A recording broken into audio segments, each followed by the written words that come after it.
Hey guys, and welcome to Spine Chill Podcast. This is season 9, the long-awaited season premiere. I am here with my co-host, Gary Bunn.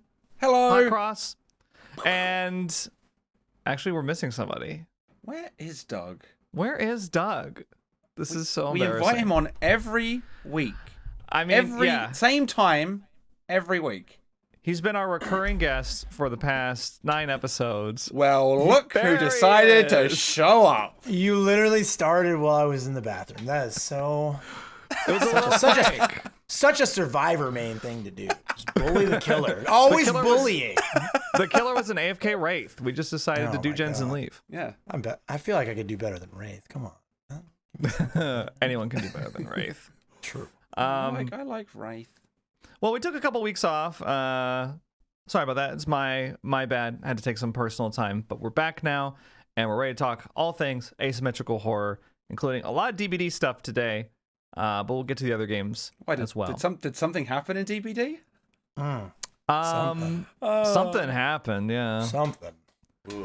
They released the worst chapter of the year. I'm just gonna go ahead and say. Yeah. Starting out. This is how you get the viewers. This is how you get the listeners. The hot takes.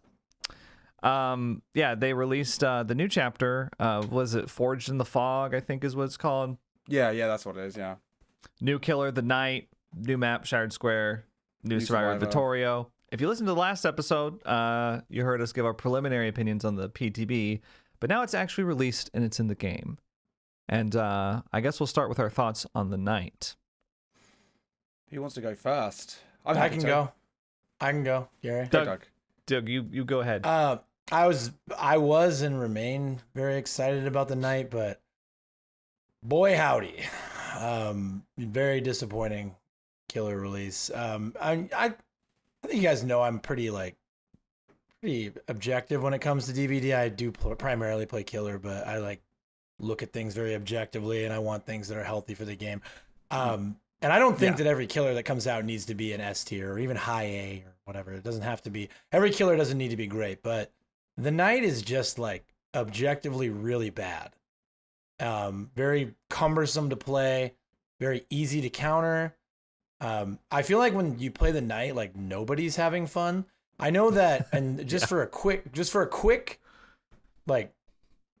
elevator pitch summary of how unviable the night is right now. You guys know Spooky Loops. He played night on stream, and at one point he just chose to just not use the power at all, and he had more success just being a trapless trapper than actually trying to use the power effectively in chase. He just held W and pressed M1. He got more kills not using the power than he did trying to use the power. Wow. I would argue that the knight's power is essentially useless. And then what I commented on Twitter, I said the knight is the artist if the artist was the clown. I disagree with the first part you said, but I agree with the second part you said. Right. I don't think the knight's power is useless. I think there is a very standard formula to using it. You get to a loop, you drop the power immediately. You don't create a little patrol path. Yeah. You drop a guard, and then you carry on. And usually the survivor has no choice but to run away from that loop, and you just hope they run into a dead zone. Or they get to another pallet, and by that time, you drop another one, and you just hope to catch them out of position most of the time. You don't do anything particularly clever with it. So I don't think the power is useless. I think it's kind of boring. But I do agree that it's very much like the bird lady, artist, in the sense that she drops her power, survivor runs away from the loop, but it's just a slower, interesting version.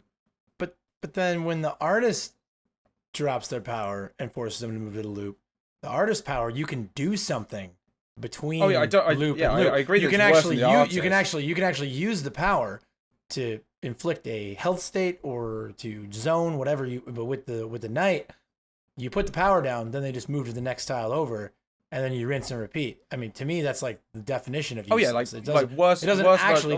All it does is move them to another. I mean, again, like you said, you have to find a dead zone, but obviously Shattered Square is the most commonly spawned map right now. There are no dead zones right now because there's 37 pallets.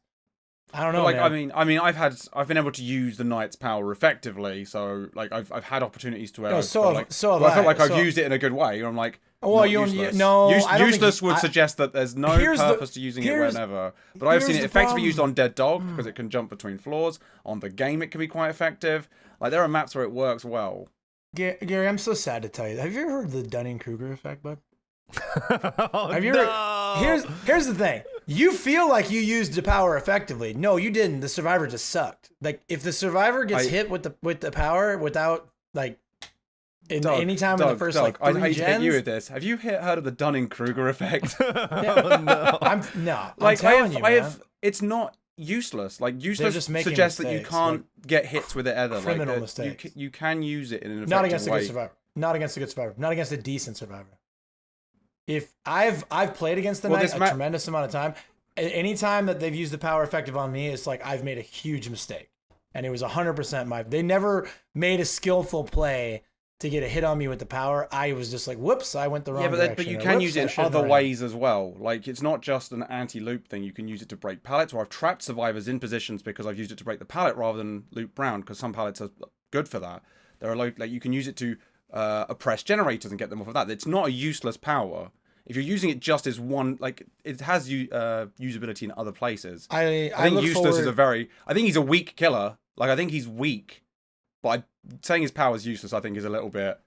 I'm flat. looking forward to Gary's night win streak, 4K streak stream. I want to see Again, it. like it's like wanna you're not see it. listening, Doug. He is weak. The power is not strong, but it's not useless. It's like the useless. clown's power is not strong, but it's not useless. No, like- it actually it has a very clear use. You slow them down a little bit so that they can make it to the next pile. Yeah, and or the next tile a the little knight's slower. power has a very clear use as well. Mm. I thought it was a killer main. I mean, when you're playing the killer powerless and you have more success than using the power. I know Gary would argue that his brain is just so big that he's figured out how to use the power more than everybody else. But I don't know, man. I know. I'm not even saying I'm better at the knight than anyone else. I'm just saying that to say it's useless is a very blanket statement, which is how about patently it's untrue. Basically useless. Is it a semantics game we're playing now? Like I can't. Not say as it's not a strong power. That I would agree with you. It's not a strong power. A weak It's not a power. very fun power. It's not a very interesting power. But you can use it in it's a basic way. Like you will get some use out of it. So it's a weak, uninteresting, unfun power. Yeah, that's how I would describe it. Got it. Which that feels really quite blunt as well. Don't you dare call it useless, Doug. It's unfun, uninteresting, and boring. And weak. I'm in. But it's not This is But useless. it's not useless, damn I it. guess the title of this podcast is going to be "Two Survivor Mains Viciously Bully a Killer Main." It's fine. I can handle it. I have thick skin.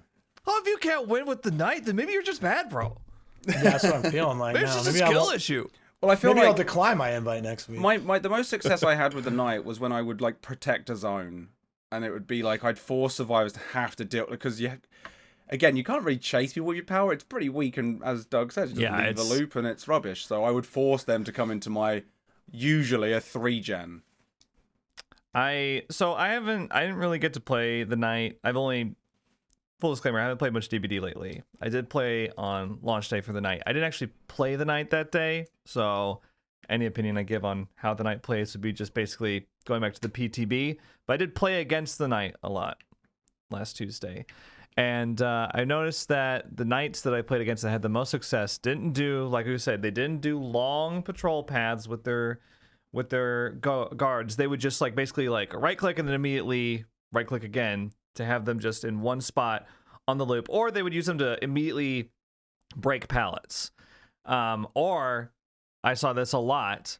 They would just use them to kind of proxy camp people on the hook. Yeah, that happened a lot. constantly. I've never seen it so bad. Which it can be Besides, kind of like- good to like protect one doorway. Yeah. So yeah. And Yeah. this is kind of what I was afraid of with the knight. You know, after playing against him for like a full stream last Tuesday, it really it's not fun to play against at all as Survivor, because the play style that a lot of knight players seem to be adopting is similar to like when I play against a Sadako or a Dredge now. I'm like, the only time I really see them use their power most of the time is to teleport straight back to the hook. And they just kind of, that's the only time that they really use it. There's not a whole lot of extra tactics. And I just, in my brief time against the Knight, I feel like that's what we're going to see with the Knight mostly, is when you go up against the Knight as Survivor, they're just going to be using their guards to kind of cheese, as it were, instead of there is another way it's kind of it. been used, which is similar to that, which we'll talk about later on in the podcast. Yeah, we have a whole section about that. But like, you can basically put a bit of slowdown on a generator and then leave a guard next to it for a bit to really get a little bit of use out of that. Yeah, yeah. That I was seeing that too. When you say a little bit of use, do you mean like 500% gen regression, or? Yeah, like you do that, and then you leave a guard next to it, and then you wander off to go crack on, and then that. I did have a very miserable match against the Knight one time because we 3-gen'd on Shattered Square, and he just went back and forth between them and put a guard on each side. When he would leave and put a guard, and then it was just like...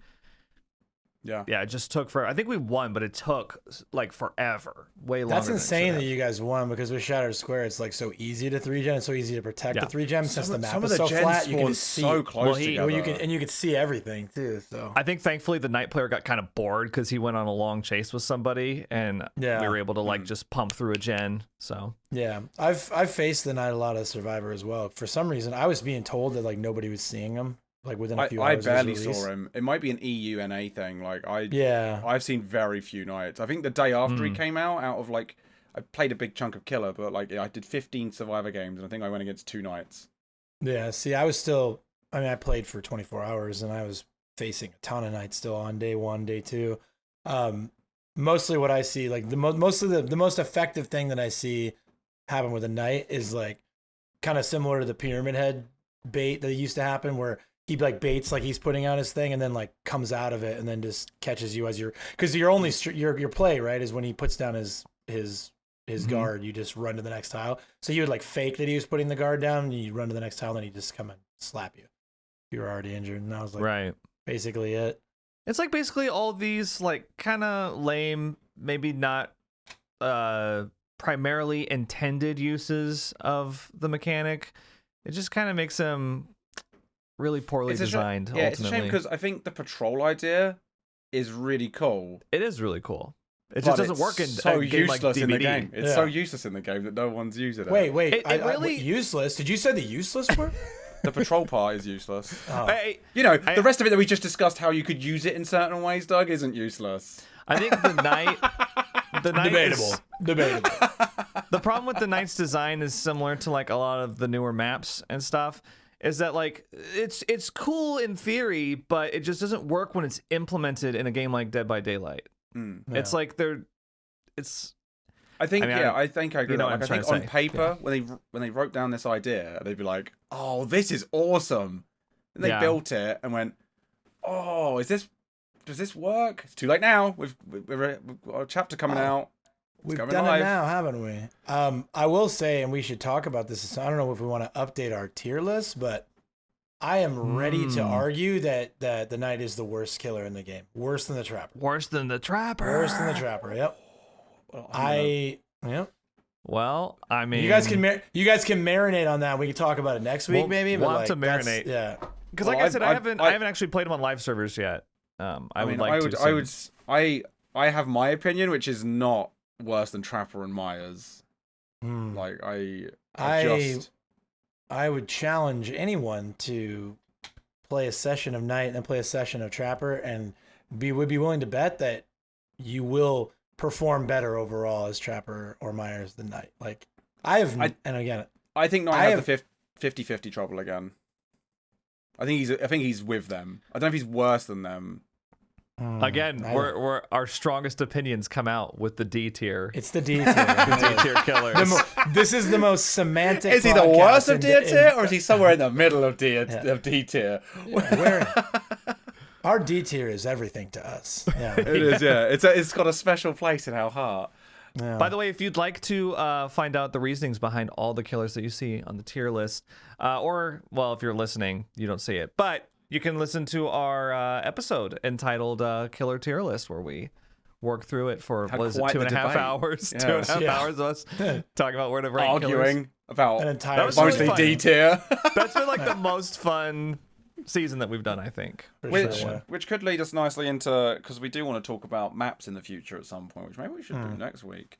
Possible. But there is a new map which we've vaguely spoken about so far, the Shattered Square. Shattered Square. Yep. What are our opinions of this trait? So last time we were talking about how red the map was, and it was just visually very overwhelming. They did tone down the redness on the live update, so it's more gray tones orangey, now. sometimes But it's a bit yellow in places. it's still warm colored, I guess, but they did kind of gray it up a bit. I would say it's still too red. It's still too, like, especially when you're in the main building, it's really red in there. So I'm thinking maybe whatever they did to dilute the color around the map doesn't really work indoors or something, because it looks the same in that. But I'm still not a fan of how it looks color wise. I think they updated the fog, but left the textures the same.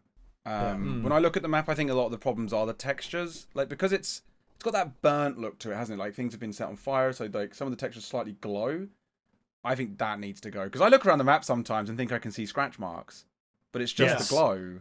That is a huge problem tracking on that map with scratch it marks. hurts both sides too, because the scratch marks blend in, but so do gen auras and so do hook auras. They do indeed. I mean, I know that I'm not an outstanding Survivor player at all, and I have I get distracted easily, but I'll literally be sitting there and be like, where is this guy hooked at? Like, I can't even, and I have to like rotate my camera, look really close. Oh, he's there, in that red. Yeah.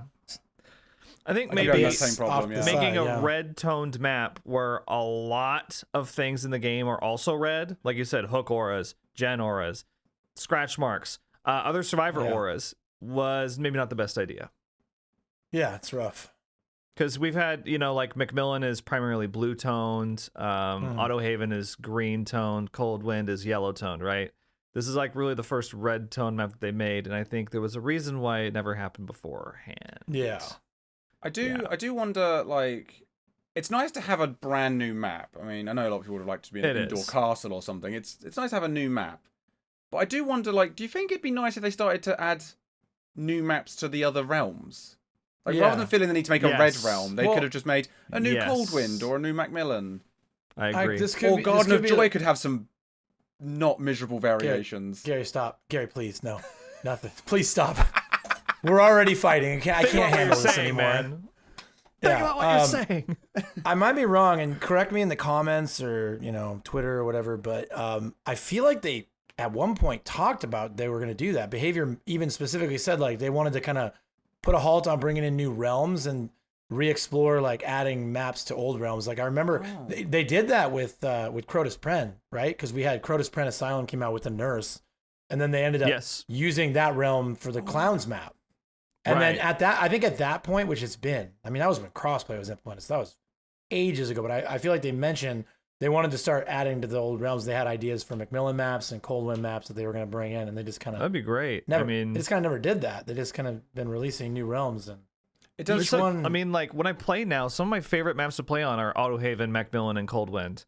I just like those. Macmillan's my beloved. If there's a Macmillan offering in my game, like I am like... Whew, yeah, thank goodness. Right? Like what a great set of maps, right?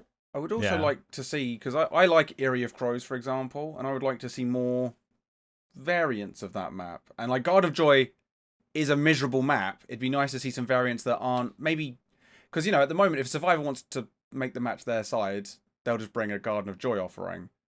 Whereas it'd be nice if there was a couple of variants that maybe one was a little more balanced and one was a bit more killer sided. So just to make it so, until they remove offerings one day, please. It just doesn't seem as I think that's in the pan. I mean, we can talk about this more when we do our maps tier list, but that's true. I think map offerings are one of the few major issues left from early on in the game's history. Yeah, agreed, wholeheartedly. But back onto the topic of the Shattered Square, our new favorite map. All right. There's currently 36 pallets on that 37. map. 37. Is there 37? Yep. Most in the game, more than Gideon's. Is it bugged? Like, it just seems... strange. I don't think it's bugged. I'm not. I don't think it's bugged. I think it's exactly as it was intended. Is it okay? So, like I said, I haven't played on it as much as you guys have on live servers. But is it really 37? Because I thought that maps usually had a range of palettes that they had, and it would be between like 19 and 26, right?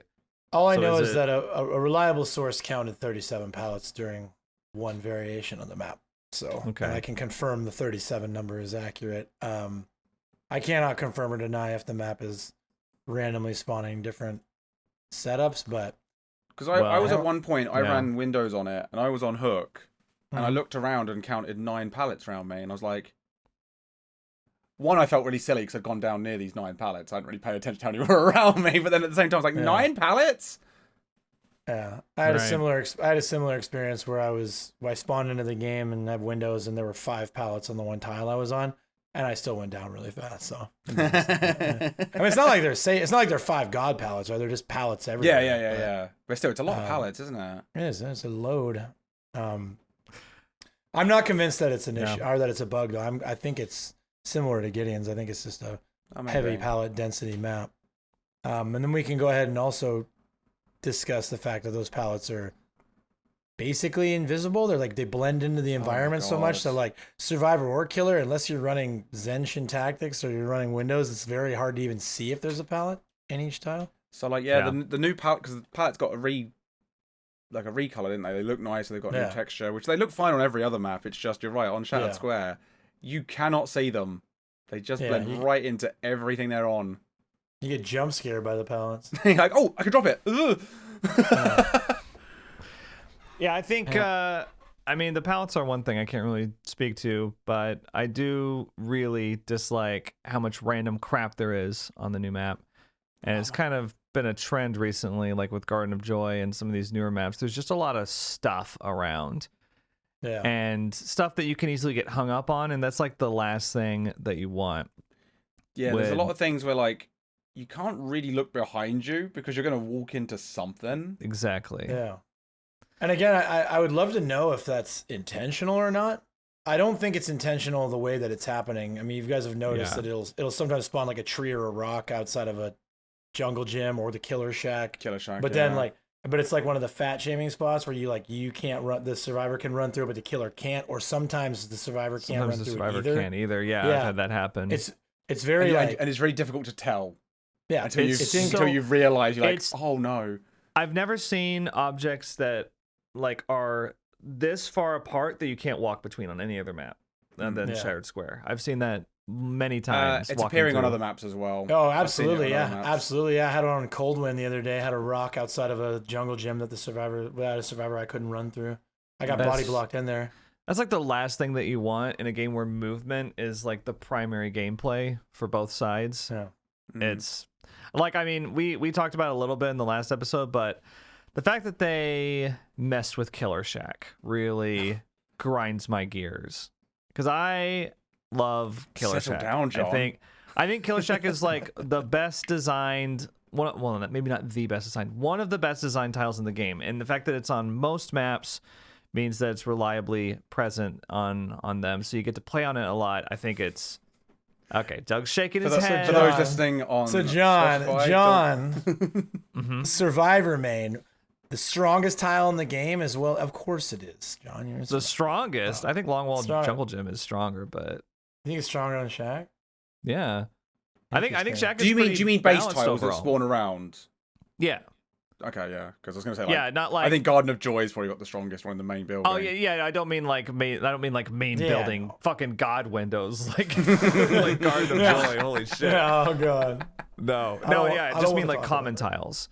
Yeah, but the fact that they've messed with it, because and it's not every time now, it's RNG. They'll put that random map junk on the God palette side of the window side.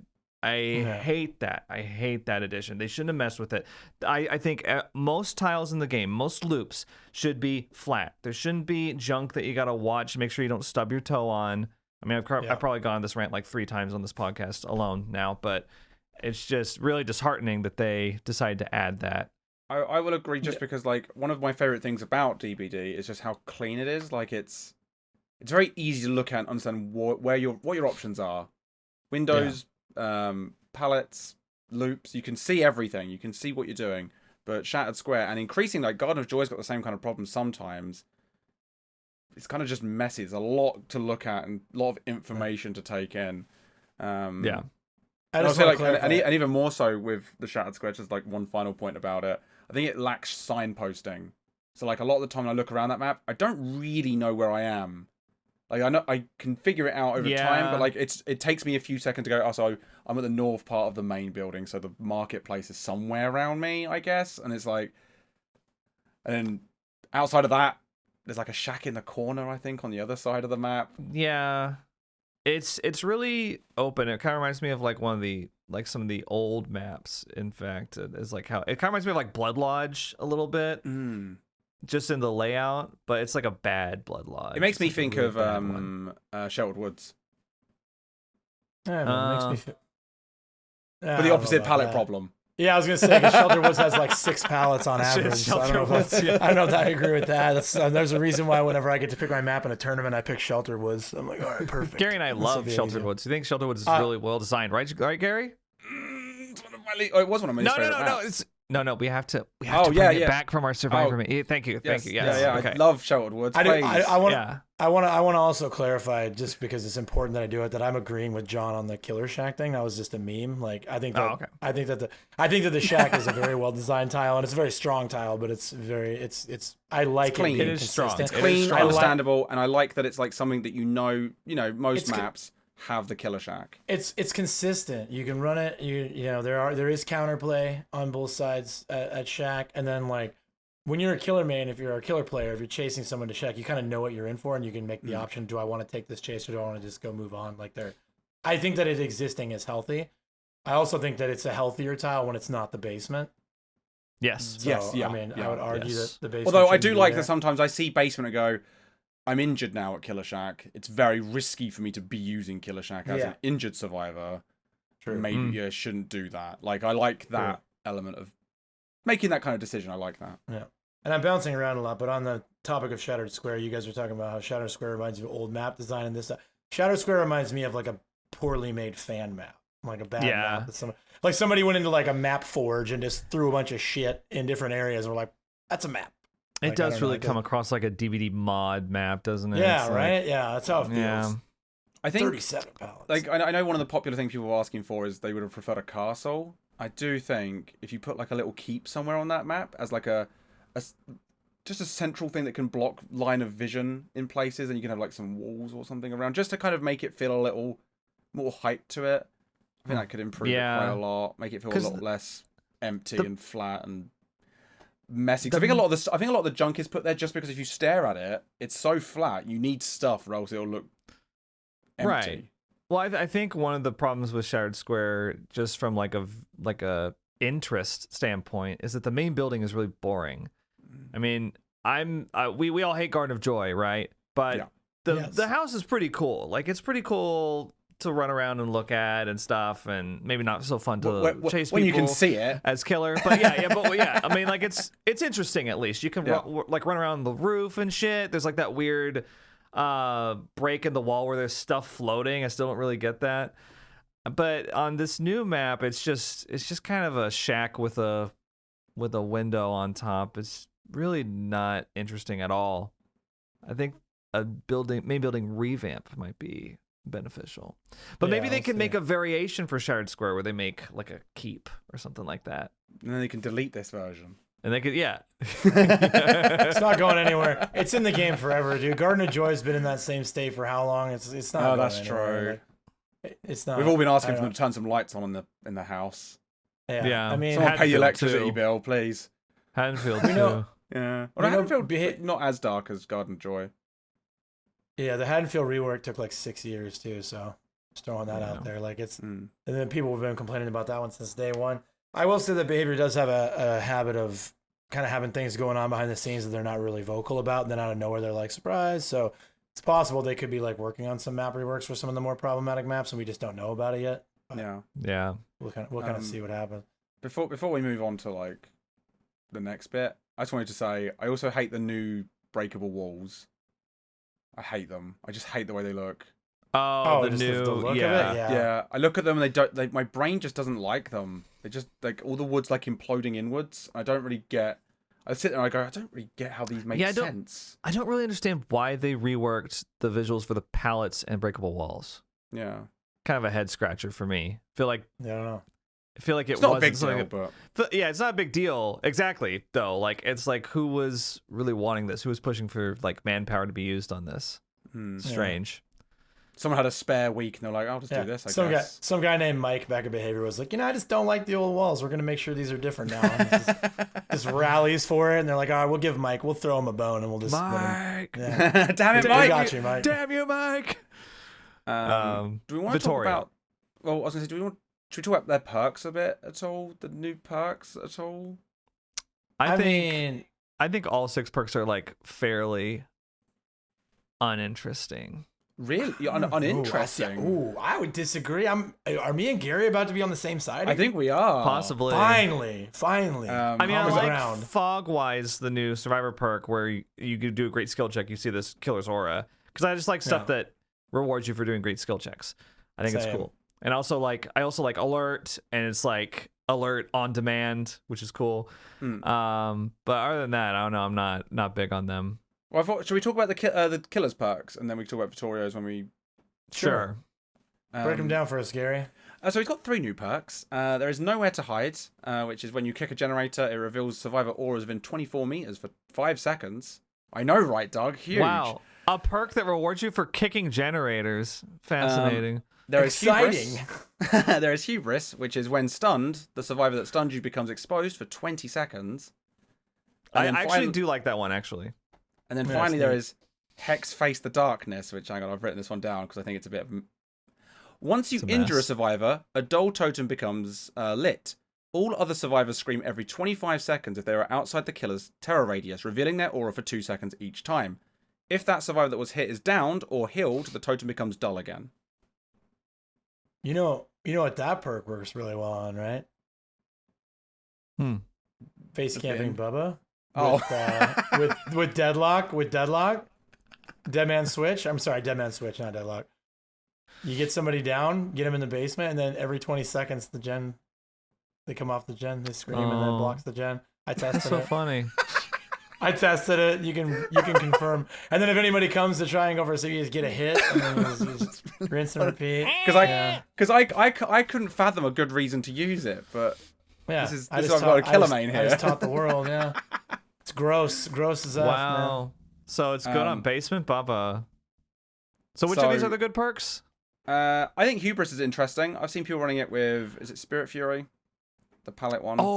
Oh, dude! Yeah. I had a sick play. A sick play on Tuesday. Sorry, this reminded me. I went up against a knight that was running Hubris. Okay, so when you stun him, you're exposed, and he was also running Spirit Fury, which is when the pallet stuns him, it breaks. He was running both of them, and I was running Smash Hit. Yeah. And so I got the pallet stun. It broke. I got exposed, and then I ran for 4 seconds, and I got away. It was so awesome. That is awesome. Really that's good. Fun experience. That's a good Hubris. That's a good point because Hubris and Spirit Fury, I've seen a few killers running that now. It makes Smash Hit have purpose. I like that. That's really made me quite happy. Somebody in my chat was just like, "Why do you like Smash Hit?" And I was just like, "I don't. It's just funny, and it's different." Yeah, it's not balanced landing hard or live, so. Yeah. Whoa, but put me on trial for having fun in the video game. Also, did you see that last play, bro?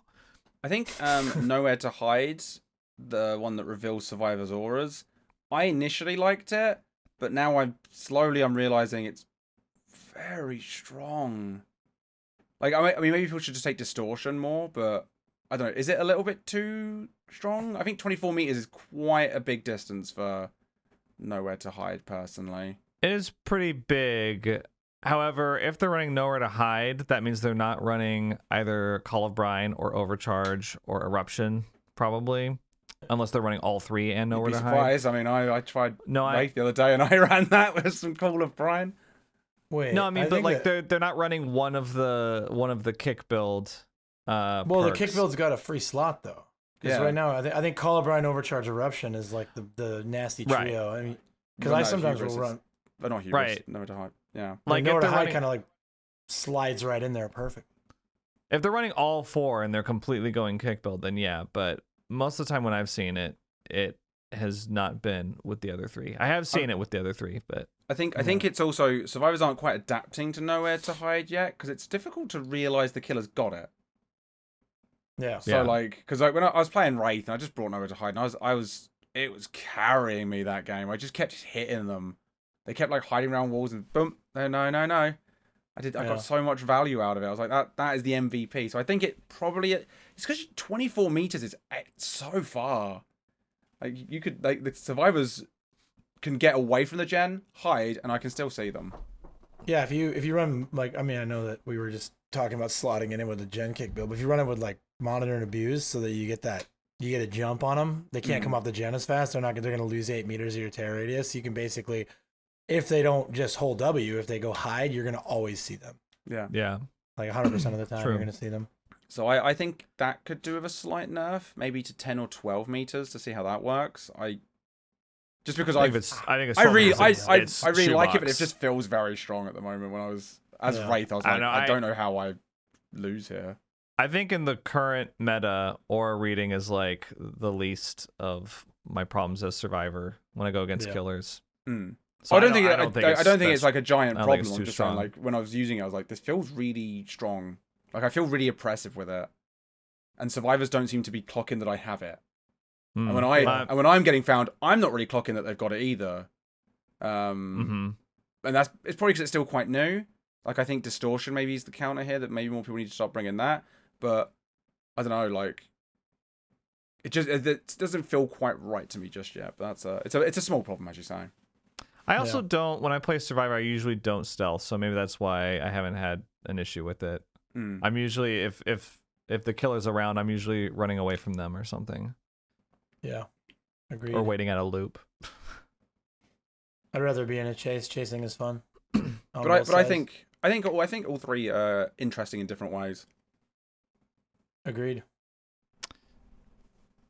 Yeah, I guess what I meant by uninteresting or whatever I said, I'm not really sure that we're going to see, they're not going to be like a permanent part of the meta or anything. They're not going to change the direction of things, which, we should probably talk about Vittorio, but yes, we need to talk about, a major topic of discussion, I think, is the current regression meta and the meta perks. Let's get through Vittorio and then we can jump into that, because that's going to be such an interesting conversation. Yeah, I agree. So Vittorio, new survivor, already has a shirtless cosmetic. Rejoice! Yeah, two shirtless cosmetics. They knew what they were doing. Damn. Yeah. I saw a lot of pushback. I'm sorry, go ahead. I saw pushback about people were actually mad. They're like, well, behavior knows exactly what they're doing. They're sexualizing their character for money, and I'm upset about it. Sexualize more of them behavior. Yes. No, I actually, I gotta say, the shirtless cosmetic for Vittorio combined with the recent Jane dress where she has jiggle physics, I'm like, okay, they're moving in a hornier direction. Like, it's just kind of confirmed for me. So that's very interesting. They're just giving the people what they want. I will say it is surprising how, because they've teased Felix for so long. Like the most they've given is like an open shirt, and Vittorio they've gone straight in and gone shirtless. Well, I do wonder if that's just because they know the knights from the PTB. Maybe they were like, yeah, like they want to spruce up the new chapter a little bit. Yeah, I think so. Well, you know, that new charm that you can get with the code right now, it has in little tiny text like "shirtless Felix when" on it. So they are taunting the shirtless Felix requesters. It'll happen now. You know it's going to happen eventually now. Yeah, oh yeah. Behavior is acknowledging that it's a thing people want. The real nightmare scenario. Oh, shirtless Dwight's going to be a thing sooner or later. They're going to do that, aren't they? They're going to give Dwight so much chest hair. They're going to... It's going to be a bush on there. He's going to have a lot. Yeah. We're talking Garden of Joy bush here. Maybe a chainsaw collision on that thing. Okay. You know? That's where the collider's going. Yep. Yeah. Yeah. Shirtless Dwight versus Bubba. He's gonna bust his chainsaw on Chest, do this chest up. I'm like, I'm good. yeah. I'm safe. But I have seen there is some controversy about Vittorio in terms of how many cosmetics he's had on Twitter, because he has more than Hadi, and I'm assuming more than Yoichi as well.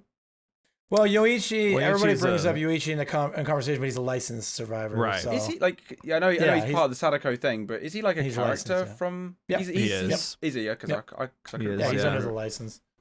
He's a from the licensed first movie. survivor. And you know, if you're gonna complain about Yoichi, you have to also mention that Freddy has no cosmetics and Quentin has just like one variation of the base. I miss Melted cosmetic, so. Candle. But yeah, so Hadi not having. What are your guys' thought? I kind of. I think it is kind of a shame to not have Hadi getting more cosmetics, because I think she's quite an interesting character, and I do hate her hair, so I'd like some new hair. I mean, I agree with you that it's unfortunate she doesn't have that many cosmetics, but I think also behavior is running a business, and when they look at the play rates and the pick rates, they're probably going to be. I mean, you see how often like Fung gets another cosmetic linked with another. You know what I mean? She like Yeah. they're shoving cosmetics on their. The fact most that played she got survivors. Silent Hill and Resident Evil very recently, I think, Yeah. shows that. And she's one of the most popular survivors in the game. Dwight's very popular. He always gets good cosmetics. Right. Meg gets a lot of cosmetics. I mean, it's like, again, I think if Hattie had a bigger pick rate, like there was more Hatties out. I never see Hatties in my games. Like she's definitely my lead. Her and Jonah are like two of the least played survivors that I forgot see. about Jonah. Where's his cosmetics? Yeah. No one's even talking about Jonah getting cosmetics. I mean, he gets a few though. Like he gets occasionally. Like Hattie really doesn't get anything. She hasn't gotten anything since she came out. Really. I think the last time I had a Hattie in my game, I gave her the hatch. Yeah. So I was like, oh, Hattie. How benevolent of you. Oh, yes. But yeah, Very I think impressive. that they knew what they were doing with Vittorio. They knew he was going to be popular. They knew that people were going to get excited, and then they threw a lot of cosmetics out with him because they were going to sell a lot of cosmetics. And they have you? How many shirtless Vittorios do you guys see in your killer matches? Because I see them Always at least one when I'm playing them. Yeah, yeah. I guess me too. Me too. Orange or blue? I go back and forth. Oh, I'm sticking with blue at the moment. I Orange- haven't even bought the new DLC yet. Oh damn. I saw like a bit of Doug Die inside there. I haven't even gotten it yet. I'm actually not sure if I'm going to. I don't know. I'm going back and forth on it. Well, no, I know you. Wow, that's Yeah. a reveal. I can't imagine John playing Yeah. Vittorio, so. Well, it's like I don't really want to play Vittorio. I don't really want to play the Knight. So why would I get it? I don't know. I mean, Interesting. Although you I can wanna get it with support the shards. You can get it with I've got- shards. that's true. I do have a ton of shards. I might get it that way. I mean, I've got all the other DLC, Mm. but then Yeah. I could just I think save it's my good shards to for blood at least points. at least get the perks. Yeah, but Because then you're about to say how much you like Vittorio's perks. I mean, it's just Fogwise that I like. Mm. Yeah, I don't really care much for the little fucking conjuring circle thing that he does. Potential whatever that's energy. called. Yeah, potential energy. And then what's the third one? Quick Gambit, which is increases repair speed by 8% when chased within 24 meters of a generator, which is shockingly good when someone does it. Mm-hmm. It like Yeah. it catches you off guard. You're like, whoa, the gen's going fast because you're so used to it. Like, which we'll talk about momentarily. speeds and stuff, But yeah. you're so used to it, like chugging along. Well, that's Actually, yeah, that might be good to get. when we do end up switching into talking about the current meta, it's interesting that two of the survivor perks seem to be designed around breaking a 3-gen. Mm. Right. And arguably all three of them, because Fogwise can warn you that he's coming, like the killer's coming towards the gen. So you could argue True. all three of them are to support the 3-gen, which is interesting just because I think the Knight's strongest thing is the ability to 3-gen. Yeah, I do think that. Sorry, go ahead. Oh, I would just say I agree because they're going to finish 4 gens pretty easily. So yeah, True. 3 gens is probably Yeah. something the Knight's going to have to be able to work around. Yeah. This might actually lead into our next topic pretty well because I think 3-genning, while always kind of an uncomfortable situation in Dead by Daylight, is really starting to become an irritating problem. Agreed. Agreed. 3genning is, I've noticed a shift in the meta in the past couple months. I'm sure you guys have too. Basically since the perk rework in July, I believe it was, but it's taken some time for everybody to adjust. And I think in the past couple months, it's reached a bit of a fever pitch where now 3genning with current killer regression perks has become so strong that a lot of times when I'm playing Survivor, it's what the killer is just going to go for right at the bat.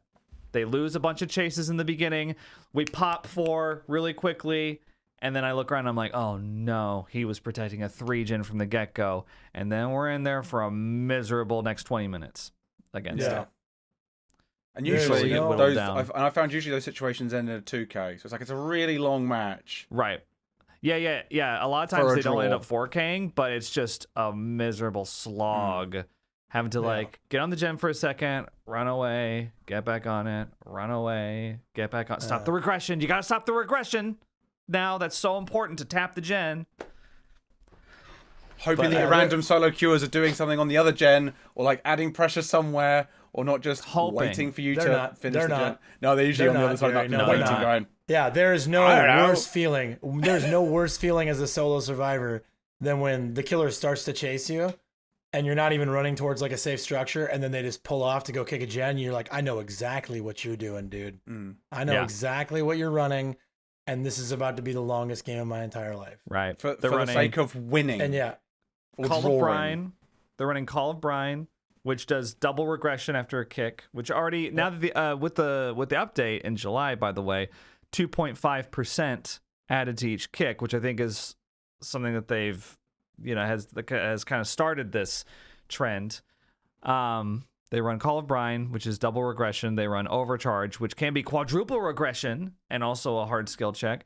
They run Eruption, which is when after they kick a gen, when they down a survivor, if you're working on it, you scream, it regresses, and you get incapacitated, which means you can't do anything. Is it 30 seconds of incapacitated?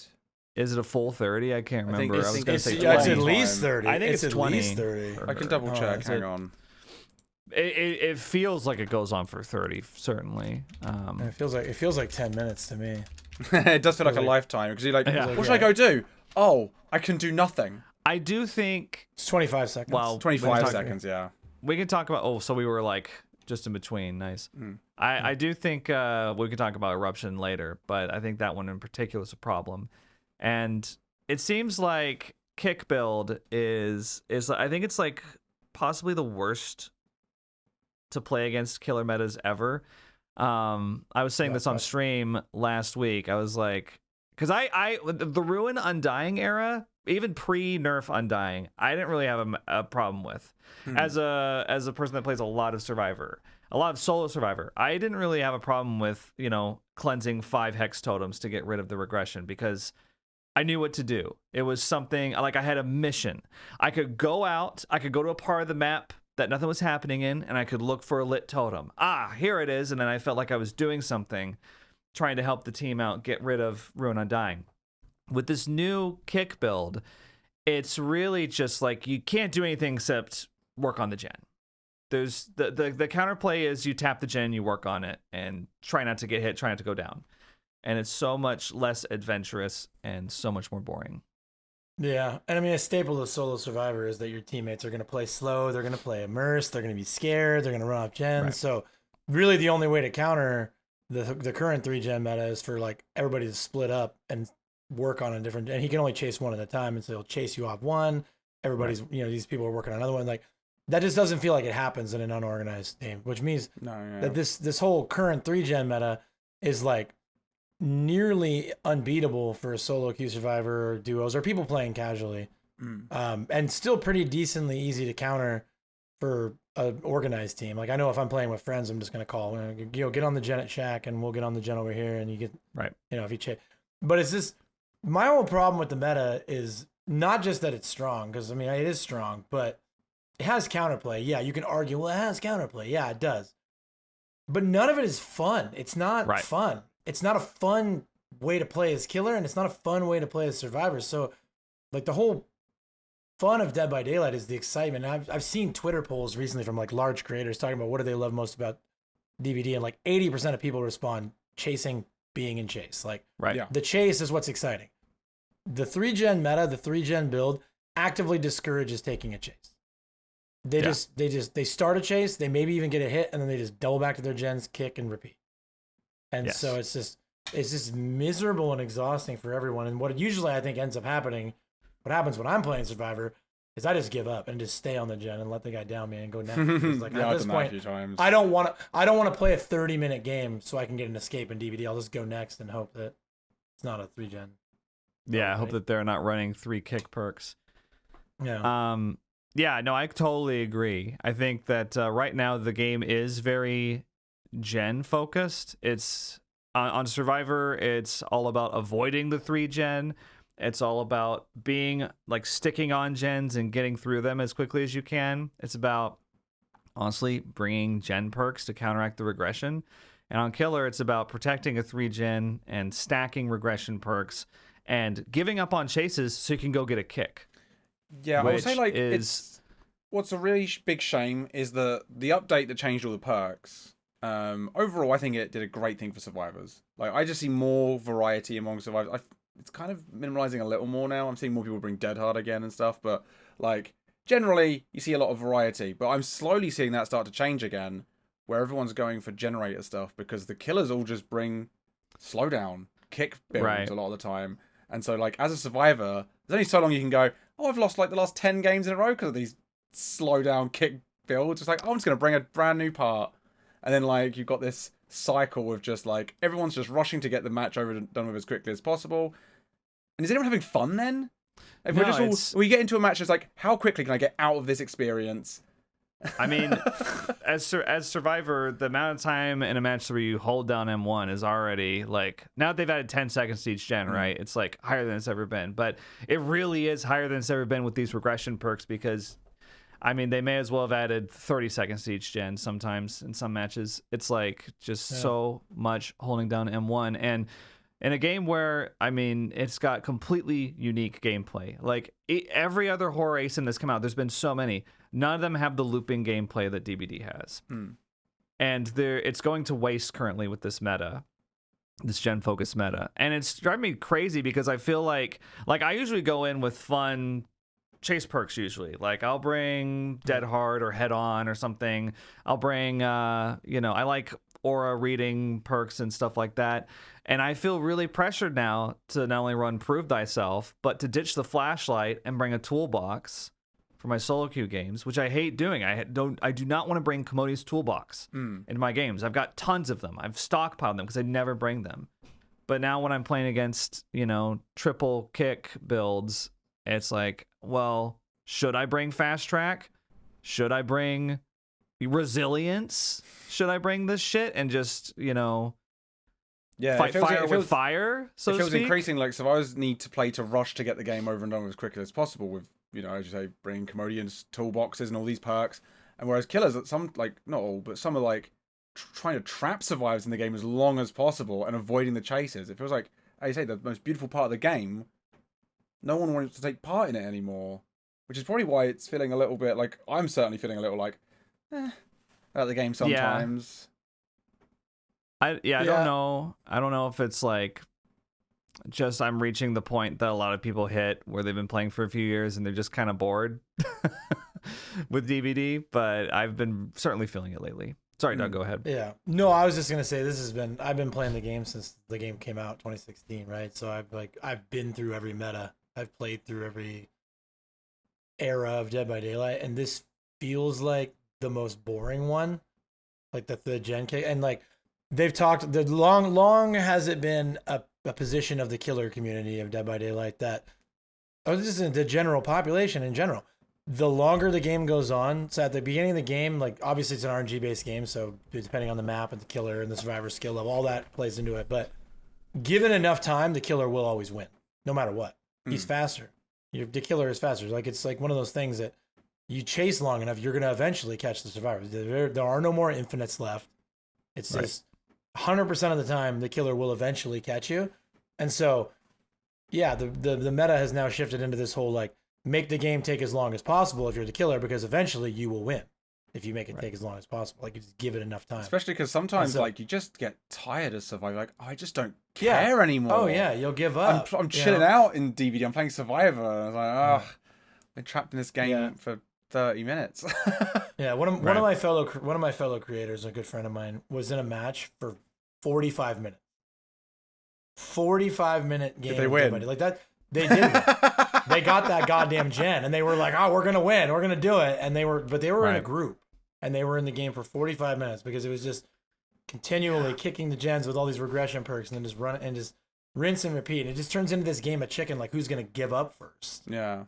You know, and that's not healthy. That's not fun. Do you guys have? Because obviously we've got Vittorio's new perks, which can help with this. Like at least potential energy is something that you can use to combat it. Do you think there's anything else that could be done out of curiosity? Like I was toying around with, what if they added another generator? But then I think you just had a 4-gen situation probably at some point. Yeah. I guess maybe like some sort of map spawn logic where it makes it harder to 3-gen. Where there's some maps that are pretty easy to avoid a 3-gen on if you just break the gen in the middle of the map, then the two sides become like impossible to 3-gen on. But then the killer just sits on that gen. Like I've had that experience too, where they just literally sit on the gen that can break the 3. What's that? Always that Autohaven map where it's one of the most symmetrical layout wise, but it's got that big corridor in the middle. Azerov's? That's Azerov's. There's a gen in the middle, and the killer that's just the one I was picks, thinking of. Yeah, picks a side, protects those 3, and occasionally tries to protect the middle one, and then eventually they kind of just win. It's like Suffocation Pit is similar. Usually in solo queue as well, there's always one survivor that's like you hear the 3rd gen probably like, no, you did the easy one. No. There's always one that they get downed at one point. They go, I'm just gonna go to the other side of the map and do those 3 gens. It's like yes, and that's and you're sitting there like kiting the killer, like getting the pallet stun, getting the key vault and shit, and you're just like, I'm giving them so much time to do gens, and then they all just pop on the other side. I hate that. Like, It's one of my least favorite. Not those. Yeah, I hate playing killer on that map because I don't like playing the 3-gen game on killer either. I find it equally as boring. And as soon as you don't play for the 3-gen on that map, as soon as they break that 3-gen, the map's kind of miserable for you as killer. Yeah, it's just it's so long. It's such a long map. Like they're as far away as they could possibly be. So if you don't play the 3-gen, you're probably gonna lose. So it's just true. Right. Suffocation Pit is similar to that. Very similar layout. Also, I don't like playing on that one. I wonder what the solution is. I think there's some really complicated solutions like redesigning the maps or the gen layouts and stuff. But I think, I think with Behavior's history, they're probably if they're looking for a solution, they're looking for a Band-Aid fix. And I have a Band-Aid fix in mind I'd like to get y'all's thoughts on. I think with the hundreds of perks that we have in the game now, I think it might be time to begin limiting some of them. There's a couple different ways that they could do this. They could, for example, start assigning a point value to perks and have like a total number of perk points that you can use. Like, let's say, I'm just making shit up. 7, you have 7 points, right? So if you want to bring Call of Brine, that's a 3-star perk, right?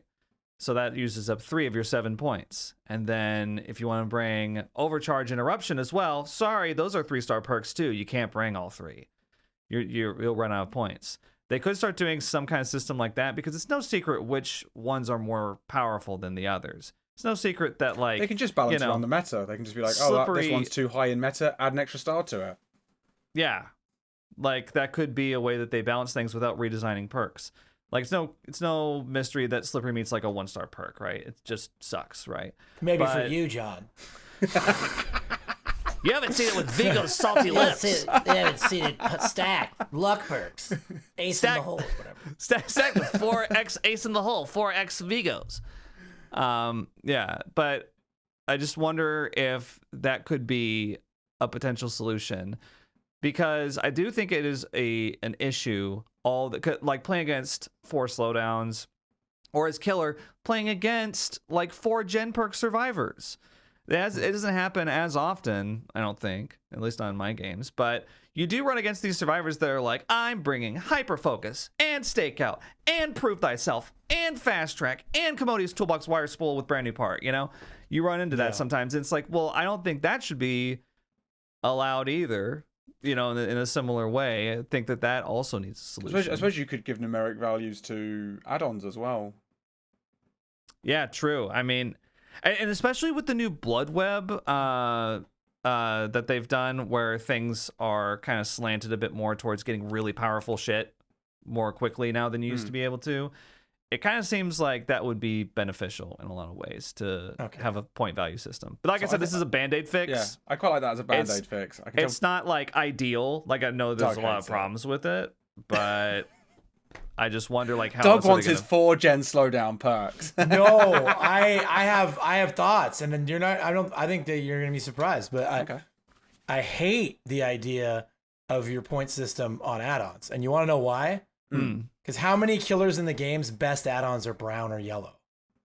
Like I don't think that behavior. I don't think behavior can reliably put a point system on add-ons if they think that the iridescent add-ons that we'll never use because they're ass are like. Right. I don't know. I think Nemesis' best add-ons. One's yellow, one's brown. Yeah, exactly. That's the thing about add-ons is that it couldn't be based on rarity, like you said. It would have to be individually, and there's so many. So yeah, maybe that's. Yeah, I guess maybe add-ons is tough. Yeah.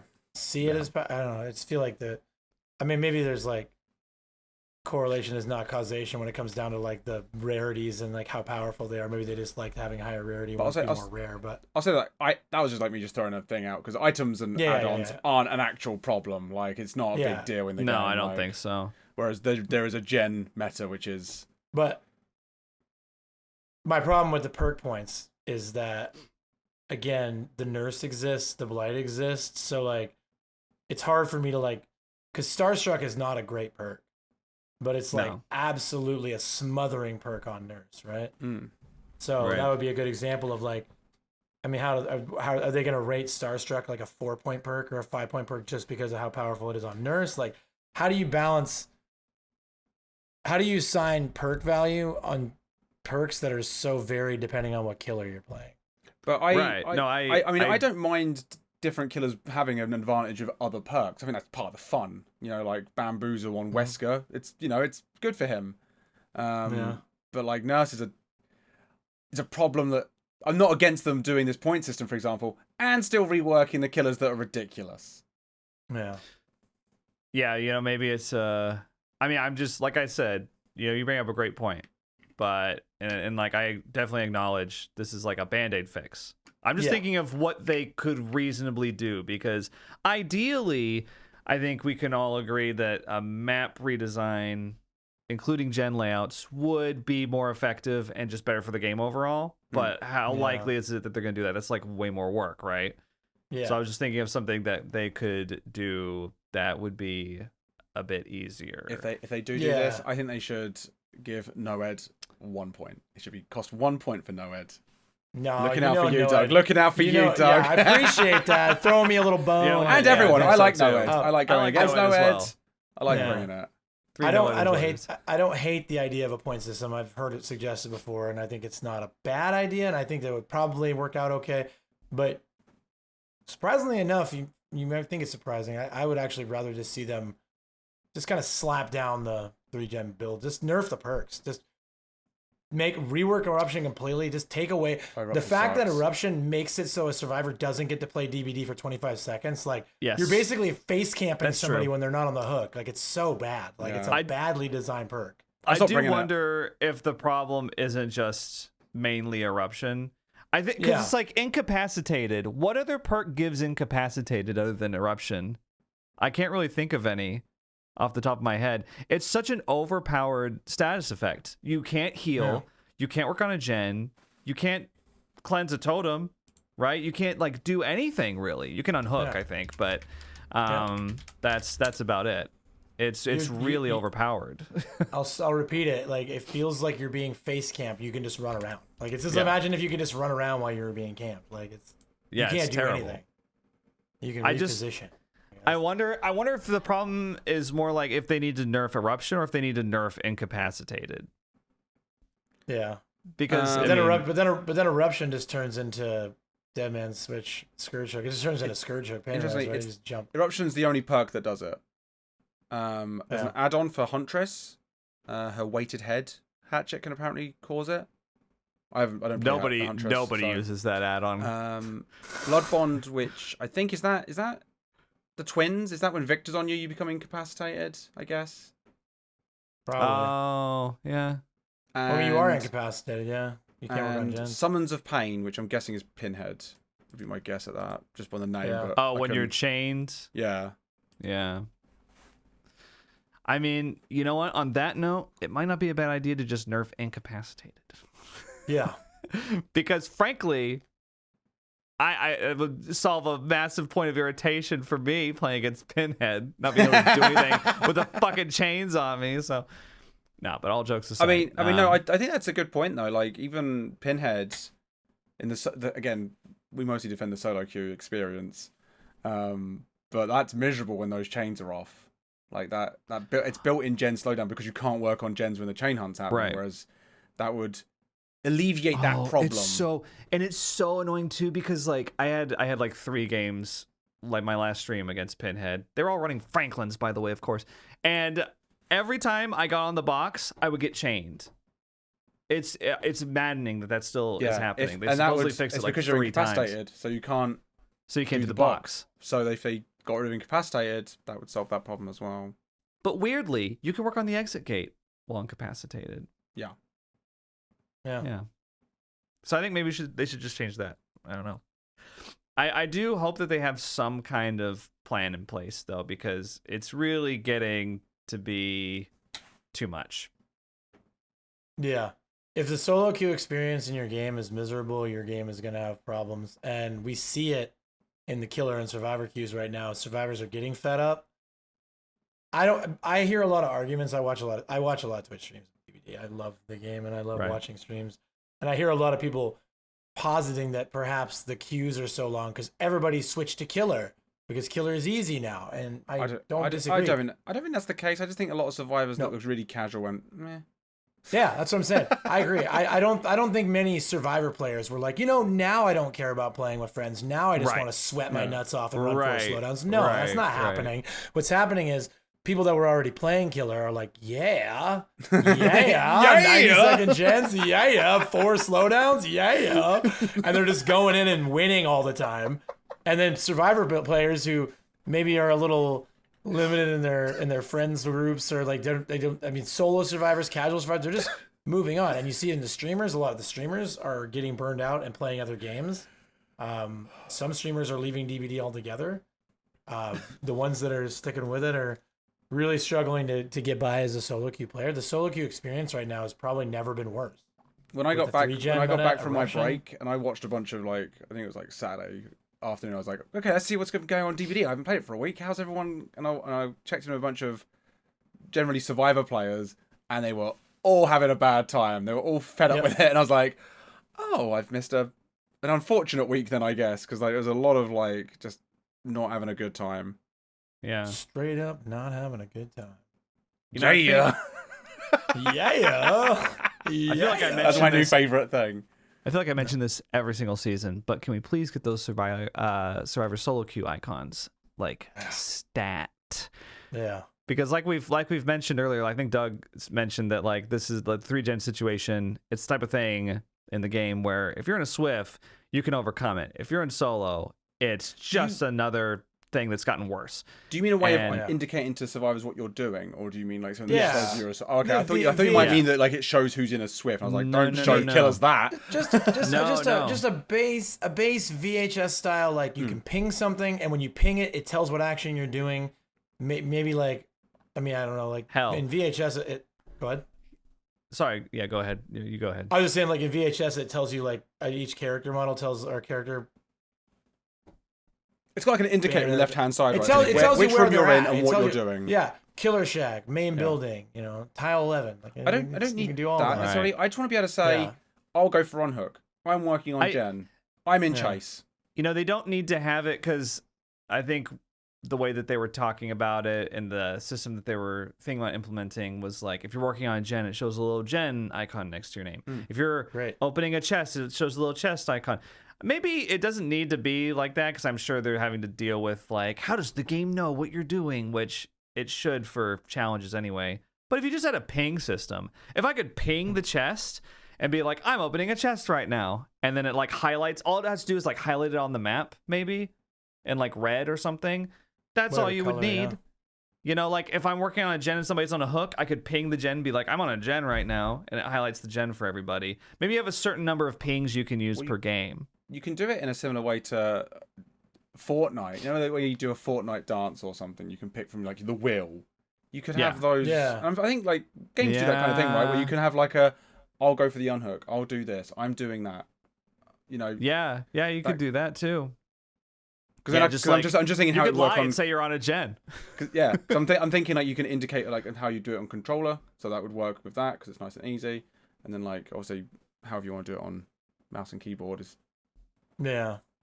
easy as well. I'm all for it. I mean, I've been saying this for literal years before I even met you guys. I've been saying like the game needs to be more accessible for solo queue players because again, apparently what they want is like extreme balance in the game, which.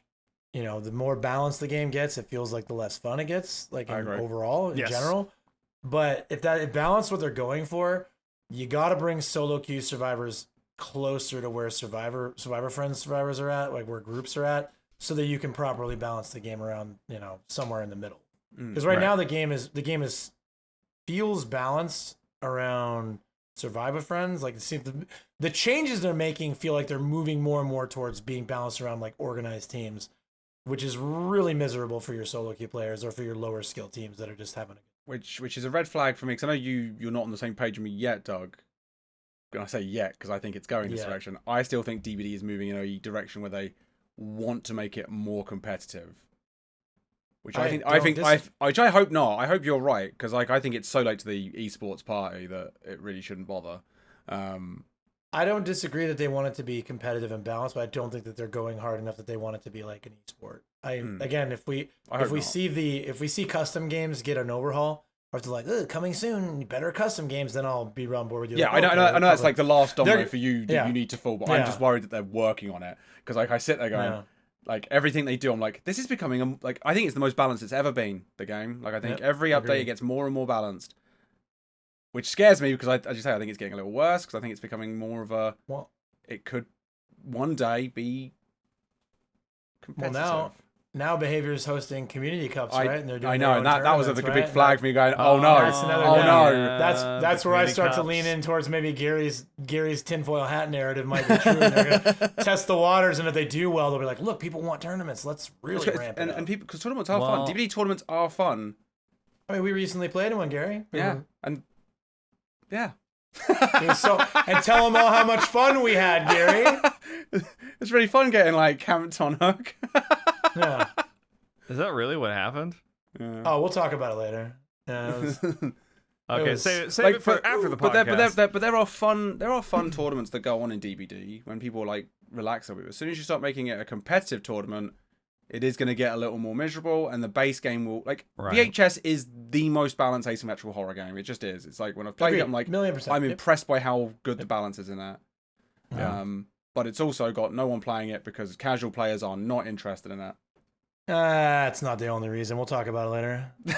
Yeah, we can talk about that. Yeah. I'm excited to talk about it. I think a big part of it is like casual players play it once or twice and go, well, that was miserable. I could go watch telly. But Gary, they added customs now, so you can teach your friends how to play. It's saved the game. It's saved. Numbers are skyrocketing. There's 800 people playing now. Yeah. Everyone's teaching their friends how to play. Wow. Yeah, I feel like a lot of I feel like our minds of DVD at the moment are on the most positive space. Is it fair to say this update, this chapter has been disappointing, and we're all a little bit like. For me, it's like the culmination of a lot of things. It's the update in July slowly giving way to the 3-gen kick build meta, and the latest chapter being kind of disappointing. And frankly, the cosmetics have not been great this year compared to years past. I don't know what happened with the art department, but it seems like a major shift in personnel if I had my tinfoil hat on, because I've noticed a marked change. But I think it's just a lot of things for me that have kind of made me a little less interested. And I have been a flagrant DBD defender in the public. I'm not a fog whisperer, but I've been out there being like, I think the game's great. I have a lot of fun with it. and I just haven't my really entire felt the same YouTube lately. channel is about how good the design is in the game. Yeah. Because like I know DVD tweeted this out. I think we can agree. I think we're all on the same page that this is probably the worst chapter of the year. Yes. Yeah. What's your guys' favorite? Let's before we move on off of DVD, we should be a bit more I positive, think maybe. the Resident Evil chapter, and I know that I'm a little biased because I'm a big Resident Evil fan, so it was just cool seeing, Sheva and Carlos and Rebecca and Ada and Wesker in the game. It was really cool. But I honestly think that Wesker is like the most fun of the killers released this year. I really like playing as Wesker. Actually, he's kind of in my main rotation now. And I was saying this the other day on stream. I was playing against a Wesker. He's really fun to play against now. Like, I know we've gone kind of back and forth on that, and I've definitely gone through phases where I've been like, I hate playing against Wesker. It feels like I can't avoid his M2. Now they've increased the hitbox. It's impossible. It's like a freight train, right? But I really like playing against Wesker now, and I like playing as him. He's not like Pyramid Head level for me yet in terms of fun, but I think that's the best chapter of the game this year. Doug, sorry? Yeah, I would agree with Project W was a phenomenal chapter. The game, if I recall correctly, it was like minimally like dirty. Like there weren't a lot of bugs or anything. And the game kind of felt clean. They had to tweak Wesker a little bit after week 1, but overall, I'm not a huge Wesker player. Like I don't really like playing the killer that much, but I can see the appeal. I do think he's a fun killer and he's well designed. He's just not for me. But I don't hate playing against him. It's obviously the most popular chapter. I mean, like 60% pick rate or something like that on Wesker for the months following the chapter. The cosmetics were great, like you said. I don't hate the RPD rework. I think that RPD is in a pretty tolerable place right now. I was going to bring that up because I think part of my joy for the Wesker chapter was I like the RPD change. Yeah, I think it's been quite nice. I think now that we've had some time, it's not bad. Yeah, I think I'm in agreement with you guys with Project W being the best one. I really want to say the dredge. I really want to, but I've had a few dredges lately, and I'm just getting a headache in the match because of all the wailing sounds, and I can't see what I'm doing, and it's not that fun to play as. Sometimes he's just so cool. I want to love him. Yeah, I think visually it's the best one. Cool I think Dredge is awesome looking. I think so creative and so neat, and it's like a real horror character, like this monster goblin, evil thing, and the concept is cool. It gets dark and you're scared. Yeah, I just need to turn down that noise that gives me a slight headache. And we can all agree, and I think a lot of the community will agree. He's so cool, and it's such a cool design. Why doesn't anybody want to play him? I don't want to play him. I never choose to play Dredge. I never tonight's a Dredge night. Like I think for me it's the sound. Like when I play the Dredge, I get that DVD Twitter sound effect in my ear of everyone just crying and moaning, and it just gives me a headache, and I just want to turn it off. Like Survivor's bad enough, but as the killer, I'm like, I shouldn't have to. And I get confused. I'm like, is there someone injured near me? No, it's just my power confusing me. But I will say one thing about the newest chapter. It's impressive that they made one worse than Sadako. Because that one was really unpopular. Welcome to Gary Cracks Himself Up edition. Well, no one even mentioned the Sadako one. It felt kind of mean, so I thought. I like Sudoku a lot. I think that was a neat chapter. I thought that I really enjoyed it on launch. I played her a lot for the first month after she came out. Yeah. I occasionally go back and have a night where I play her a ton just for fun. Like she's not. I don't know. There's nothing wrong with her. She's just she's fine. Yeah, she's like bad. She's like bad Wraith a little bit. Yeah. But not miserable to play. I thought that the Yoichi's a cool survivor. I've seen a lot of Yoichis popping up all of a sudden. And they're juicers too. Like when you guys know I play at night, I play DGen hours, and I get some Yoichis that these guys play DVD. They're either terrible or they're really good. Yeah, they game, and I'm like, man, they're not at Nancy levels. Nancy's are always good, but Nancy's are like a coin toss. They're like Ace. Yeah. Aces are a coin. I've seen a lot of Bills lately. Loads of Bills. Halloween time, Left 4 Dead, maybe Left 4 Dead memories, flooding back. Maybe, yeah. It's all right though, because Bills are always bad. The holidays are always bad. People are missing their grandpa, so they're like, "I'll play as Bill, and it'll remind me of my grandpa." think I've probably given more Bills the hatch than any other survivor. Oh, Sweet. They're How just benevolent. you just feel sorry for them. Yeah. Yeah. So I guess we're in agreement. Project W kind of stole the show this year. Yeah. yeah. For DLC. I mean, it was their big 6th anniversary reveal, so makes sense. And we'll get another Resident Evil chapter, right? Like at this point, like you can see. I wonder if They we'll love get another working Silent together. Hill one in the future now. Because they're working on that Silent Hill game. Yeah. It's on the title of it, but I think we Well, might get a second Silent Hill coming up next year. That makes sense because they're also gonna do. I mean, there's been so many rumors about it. They have to be doing a second Stranger Things chapter with Vecna. Like, there's been so much. Maybe talk I'm about gonna wait till that gets confirmed. Like I don't Yeah. know. I I don't don't know. wanna Just get keep. my hopes I don't know if up. that's just wishful thinking. But I would like If a new they're- Hawkins, like a revamped Hawkins map would be cool. I can hear the disgust in John's voice and in his face, like this Stranger Thing. Like, I mean, but on the flip side, I'm like a huge Stranger Things fan, so I'm like all super. I don't want to get my hopes up. I'm really excited. I want that. I want more Stranger Things. So DVD would sell so many units if they had Eddie Munson in the game. If he was a new survivor, dude. If they, yeah. I don't like Eddie Munson there. I said it. I don't either. And it just, that's why it pains me to say it. I'm like having to hold back tears at the moment. But if they had Eddie as the new chapter with Vecna and I don't know, 11, I don't know who they would have. But yeah, that's going to sell like hot cakes.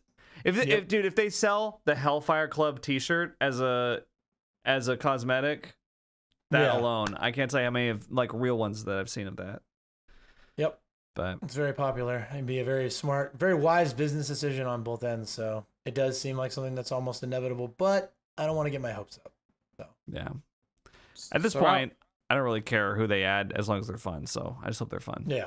Outside of DBD though, I haven't we played a bit of Evil Dead, but Doug, you did a gauntlet, so they're all fresh in your mind, right? How is the rest of the asymmetrical horror world looking like?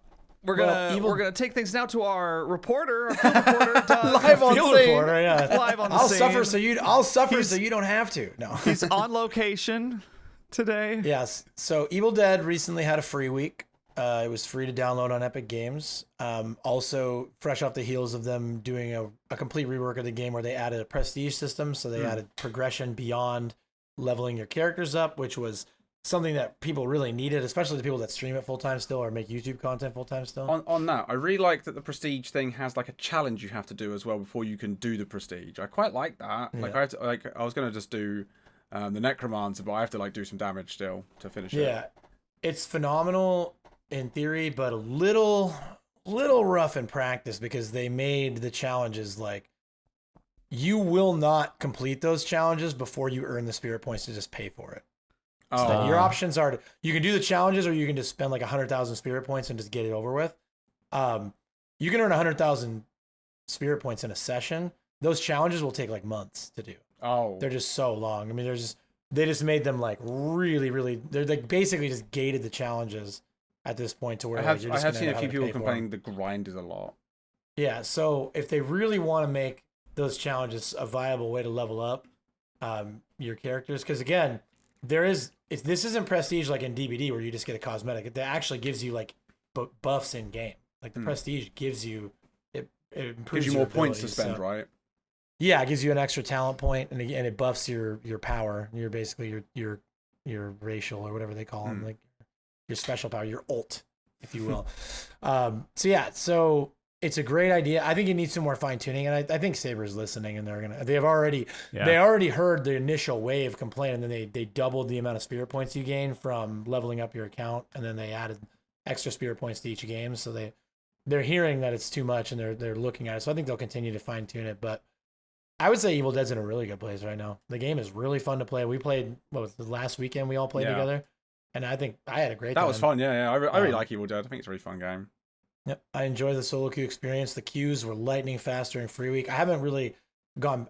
I'm addicted to Overwatch right now, so I haven't really gone back to Evil Dead and played outside of my stream challenge, which my challenge was to win a game on both sides, Survivor and Killer, and I won my first game of Evil Dead on both sides, so I didn't have to worry about it anymore. I only played Evil Dead for a very short time, but I will be this week. I'm going to go back to Evil Dead on stream, and I'll explore because Survivor queues were just almost instant all hours. It'll be of interesting to the see day how because the free week has affected it. If the player base has, Yeah. if it got people to buy it, basically, Right, if and stick it with the yeah, game. saw a bump of any kind. Yeah. So that's Evil Dead for me. VHS was really fun to the point that when I finished my challenge, I went back and completed my stream on 4 hours of VHS. I was having a blast playing it. Queues are still a little hit or miss. You have to kind of bounce around in the servers. There's NA West, NA East, and EU are the 3 primary servers that people play on. And because we know the player base is very low, anywhere from 100 to 200 people playing at a time, you kind of have to follow the queues, follow the players. So most of my teen queues were reasonable, like under 5 minutes, which I know that seems like a lot, but it's faster than killer queues in DVD right now. So, and then my monster queues, again, were always instant. And then a mixed bag of whether you're going to get people that were kind of confused or people that were really good, but I enjoyed it. VHS's biggest problem for me right now is that they haven't added any new content since Deathwire. And the game is very content stale right now. And this last update, the big thing they added was custom games. No actual content for people that are playing the game in the wild. So now there's 1,000 concurrents, right? Because they added customs. I don't think. I have a question. Did Sure. they ever release the new Survivor? No, but they added Teen, a new sorry, Teen. They added a new teaser for him in game. So the rumbling in the VHS community is that he's coming soon. Do you think they're going to want to release them with a new killer again? I think so. Again, when I was playing VHS, I got a chance. VHS is one of those communities where like people are very loyal to the game, and like if I go live on VHS, a lot of people will come back that don't hang out on my stream otherwise, and they want to talk VHS because they're super into it. The devs have stated that the new Teen won't be coming out next year. He's going to be released this year, so it should be out by next month. Okay. Oh wow. The theory amongst the VHS community is that there's no new monster planned anytime soon. But I'm with you, Gary. I think that they kind of need to release him with a monster. Yeah, if you release like a Teen now, like killer queues need. Well, the game needs killer players, monster players, right. And we saw with the Deathwire release that teen queues were really good because everybody was trying out the new monster. Yeah. Yeah, I don't know. VHS needs.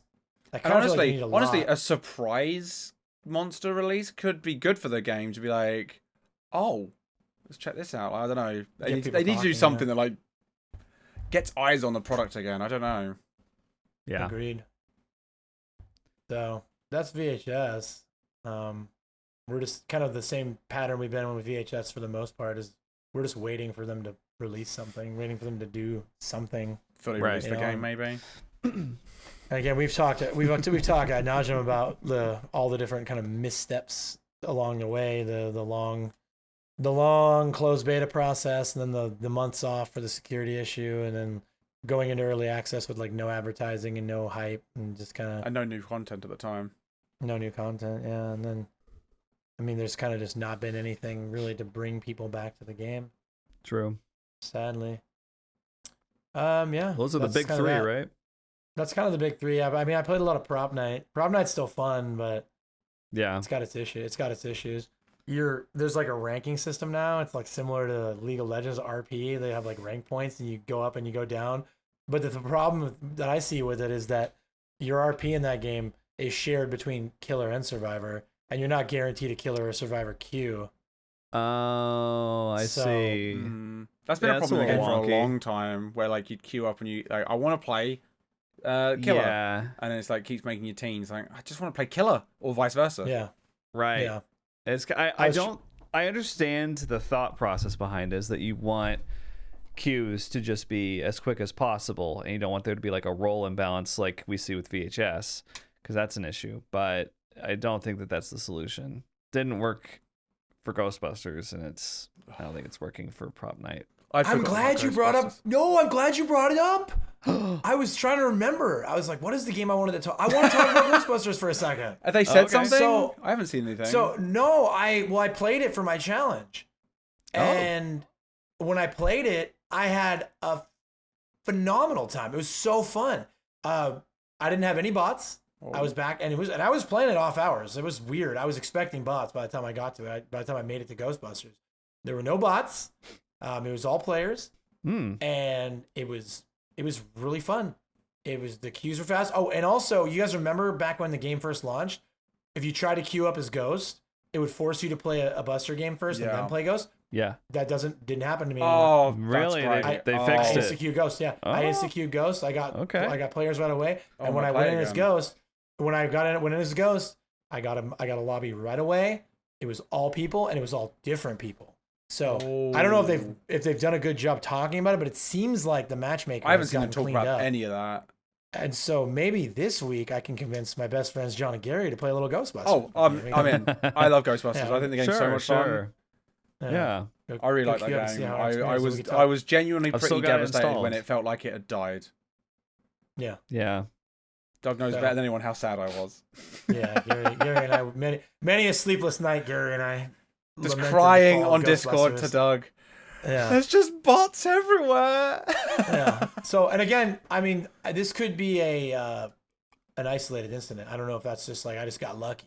That's giving me Right, 'cause hope, I wasn't- though, so I'll check it out. But again. I also have hope that I can come back and play. And again, I had a great time. It was so fun playing. Like it just felt good.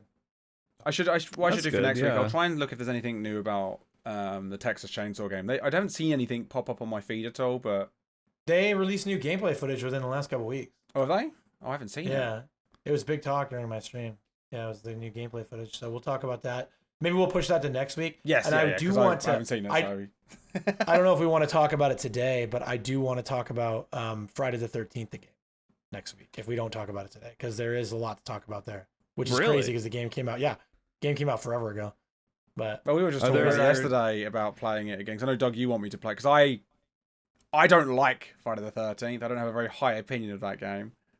yeah, But I am willing to I give know. it another shot at some point to see if my mind could be changed. yeah. Or solidified. One or the other. There's a discussion to be had. We'll have to get Yeah. a full lobby together for Friday. Like Yeah. full custom lobby or something. We could do it. We got the manpower. We got- that showed you know what? yesterday, So We got could the try for We next do. Saturday. Yeah. Ooh, Yeah. You know what? Yeah. that'd be fun. Yeah. We'll need 8 people. So We can round them Yeah, up. yeah. easy. But not 9 because that would be awkward. Yeah, I have 2 friends, so I've I'll bring- You I've guys- got 2 you guys friends can here, bring the Doug. rest. Yeah, that's what I'm saying. You guys can bring the rest. If we all bring 2 friends, we'll have 3 of us. There you go. Yeah, that should be fun. So yeah, I'm interested to hear about Friday the 13th because Yeah. Yeah. it's one of those games. Like the game hasn't been shut down, so I'm always like, there's hope. There's hope Yeah. that they could eventually come back. I think everybody's kind of that still plays that game is kind of in that copium state, but Mm-hmm. I mean, like, there is a new Silent Hill game coming out now, so... that's true. If that can happen, anything can happen. True. 8 years of no Silent Hill games and them being like, no, we're not doing it. Here's some gambling machines. Yeah, if they can make a comeback, then nothing's truly dead. True. Yeah, And then Sorry, the last thing I'll say is I did play Home Sweet Home Survive, which I had a really fun time with. Like we did when we played it together, it was fun. yeah. Playing Warden in that game, the killer role, is on high ping is like really challenging to get hits. But there again, all these small ASIMs have their like diehard fan base. And when I was streaming it, a bunch of new people came into my stream. They were like, "Oh my God, you're playing Home Sweet Home Survive. Who are you? Why are you playing this? Keep playing it, please. I'm begging you." We need you. We need this. They were talking Yeah. about how the devs have already said they're gonna add NA servers back, Oh, that's So it'll- exciting. which to me means I'm gonna start playing it again. I'm down because like I had a lot of fun with it. Yeah, we my enjoyed that biggest game. gripe was that I couldn't get hits as Warden because the ping was insane, and they know exactly how to play. That means it with must be ping. doing really well if they're like, let's try and branch out again. yeah. If they're willing to open NA servers, it must be doing something right. Well, Mm. I'm sure they're selling DLCs. They keep releasing stuff. Yeah. Oh, They have that is a exciting. very- That's awesome news. Yeah. So, yeah, we could have some more players in the game. Awesome. Another game to talk about. Another Yeah. game to talk about. Yeah. Oh. So how'd your Dragon Ball Breakers games go? You haven't talked about that yet. Oh, I didn't. I said horror ASIMs, and the only Trust thing me, that game is horrifying horror. I was That gonna game say, is the only- horror. The only thing horrifying about that, did I tell you guys about the dude that came in my stream and was like, "Have you been playing Dragon Ball Breakers? I love it." And I'm like, Yeah, I talked to a couple friends that play, and they said it was like super imbalanced. They're like, "Wow, I think it's the most balanced ASIM." I was like, "What role do you play?" And they're like, "Oh, I play killer." Oh, yeah. Yeah, of course you do. Finally, a balanced game. I just win every time. It's so balanced. You know, like oh. I mean, yeah, that was our impression, is that it was very boring on the survivor sided. It felt side of things. unfinished. It did. But however, on our Dragon Ball Breakers episode, our worst performing episode ever, by the way. That's really, where are all the Breakers get- players? We did get corrected by a lot of people that play Breakers more than we do, that it's actually at the highest level, as it always ends up being with these games. It's actually not Raider sided. But these people always think they are at the highest level. Yeah, I don't know. Like, why do they think they're at the highest level? Why does 90% of the community think they're the top 10%? That's an ASIM problem, I think. Yeah. And I will tell you guys that Dragon Ball Breakers currently has less players than Prop Night. How many does it have? Prop Night has 550 players. What Breakers only has 450. How many does VHS have? 550. How many does VHS have? 550. Oh, last I checked this morning, it was like 200. Not bad. Prop Night is double the players of VHS. So 175 on VHS, and then Horror Society playtest has 287. I don't know which one. I think that's bugged, that number, because it always says that. But then if you try to click it, it doesn't go anywhere. I think it's like a frozen. Yeah, internal stat. server error. Okay. Well, VHS has 175. So hang on. So Prop Night has like 3 times the players. Of VHS right now. Wow. Yeah. That's crazy. Breakers has like 2 times.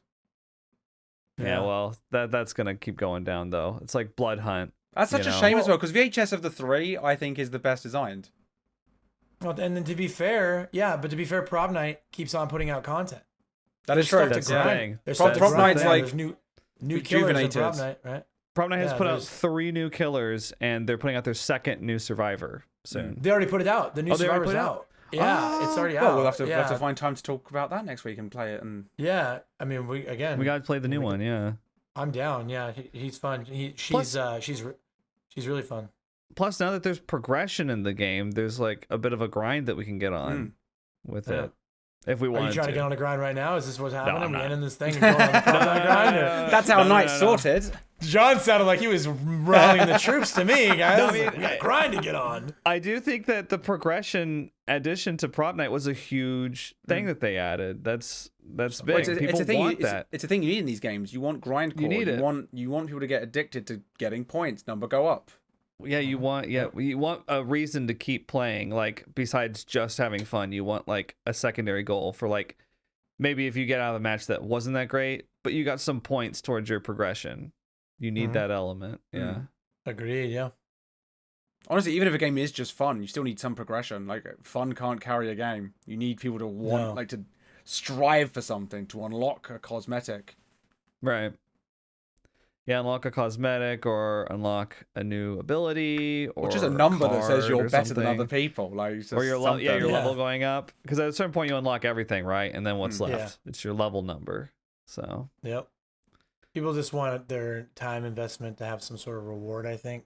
Because at a certain point, it's got to be more than just the game. I do like when people get to P100, when I bump into them on playing DVD, they've always got a screenshot of it on their profile on Steam. I'm like, because they're like, it's got to mean something. Can I say, for Prestige 100 in DBD, I think there should be some kind of reward for it, besides just it saying you hit Prestige 100. Yeah. I think you should get an exclusive cosmetic for the character. I like it a lot. I don't know. I was thinking originally, those legacy cosmetics. Maybe for like the non-original survivors and killers, you could get a legacy cosmetic for that survivor or killer. Like if you get P100 Plague, you get a legacy skin for Plague. Do you know what they could do? They could take like a cosmetic from the standard one you get and make it gold. I basically just want Yoon Jin with like a gold Midas jacket. touch. I want Vom Gold Jin. Yeah, purely gold. That would be. That could be cool too. Be just cool. something. No. Something would be neat. Gold is what they put like on guns in Call of Duty and Overwatch. Yeah. It's like that's your indicator. If you just take one part of it and you can just make it gold. Maybe not gold. Maybe iridescent. Oh God, yeah, that's great. Yeah, that's great. that would be cool. I could think of it looks like it's all glazed, like like red Jello. I just Yeah, like it. that'd be If cool. I think I like gold because, like, you know, if you get Jonah to P100, you give him gold sunglasses, a gold hat. Yeah. Who on earth is gonna get Jonah to be one? I was about to That sounds say, If you for, give him what, gold, 2 people on if Earth? he had gold sunglasses and a gold hat, I think there'd be people that'd be like, I kind of want that. But is he gonna Yeah, have a maybe. gold face? No. No. Okay. Not interested. I just want like little details to be like if you did it to Yunjin, you just do it to a jacket so the top would stay normal. It would be cool if it like sparkled too. That'd be Yeah. cool.